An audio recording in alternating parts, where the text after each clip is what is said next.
Yeah, just something of a quick afterthought here. A couple of little bits of Chrome, I guess, just to set the scene before we do the Allied turn. The first one, from the Italian perspective.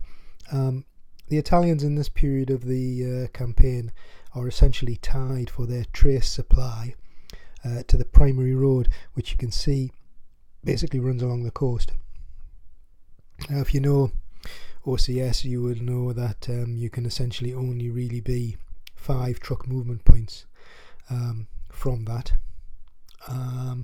or within an HQ throwing range, in order to be in trace supply, which is the basics for a healthy unit, if you like.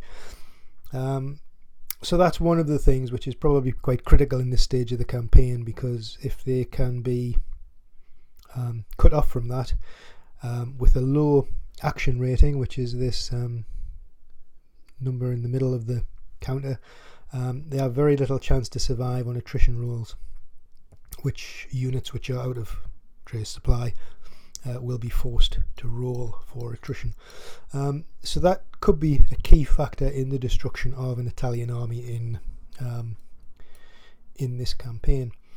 The other thing which is of note, and is a lovely little piece of organisational Chrome, if you like, is an organisational one for the British units.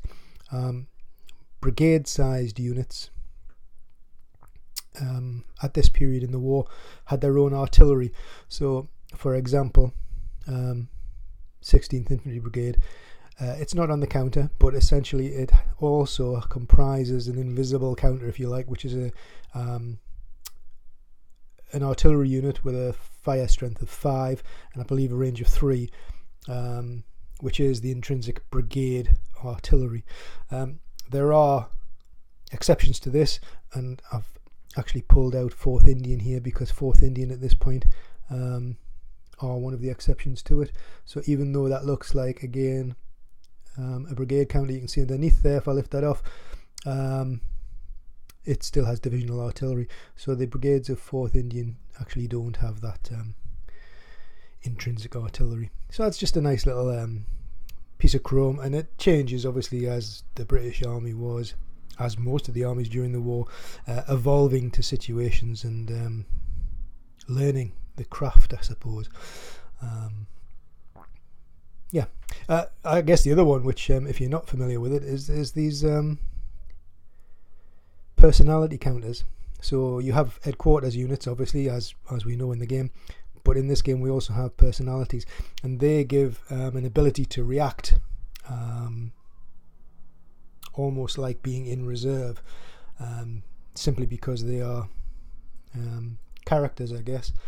Certainly O'Connor, if you think of O'Connor's achievements at this point, he was a brilliant leader. Some of the others, unfortunately, probably got locked into historical situations. So jock columns is a famous expression, if you like. It was a way the British tended to fight, sort of loose, maybe almost cavalry-based groupings, which the Germans took great delight in picking apart when they came into contact with them. So yeah, not always positive, but certainly characters who had influence in situations. Hence, in this game, as I say, they do actually have a counter. One other thing I was just going to touch on, because we mentioned artillery, and there's a big debate going on Consim World, or a big discussion, as there always is, about how people play this game and how the artillery can be a little bit underused or used wrongly, which for me is all down to, again, people choosing to use it incorrectly. So one of the things that I was going to bring into this, because I do think it would make a big difference to the game, is random target. So in other words, normally the player who is bombarded or barraged in OCS has the choice of where to take a step loss from.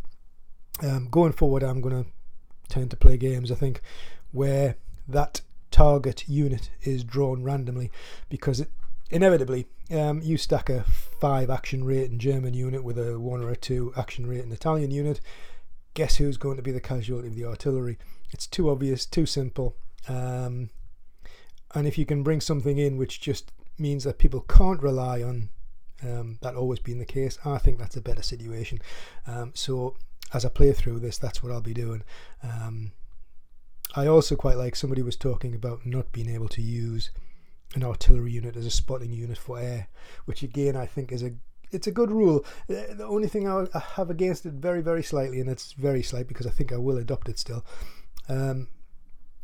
is the idea that maybe that's a sequencing thing, that okay, you're choosing to use the artillery as the first unit you move up, knowing that once you've done hip shoot on the target unit, you will then follow up with overrunning units. So it might well be that the artillery, who initially look as if they're really out on a limb, actually isn't quite as badly out on a limb as it is in the overall operational scheme. Yeah, I need to think about that one a little bit more, but my first reaction is it's quite right. You shouldn't really use an artillery unit to be a spotter for an air hip shoot. Yeah, that's my 2 penneth anyway. I'm sure there'll be many more discussions, and that's what house rules are for, if you like. You play it to suit you. You play it. You bring in these things that you think better reflect historical situations, and play them that way. Okay, there we go.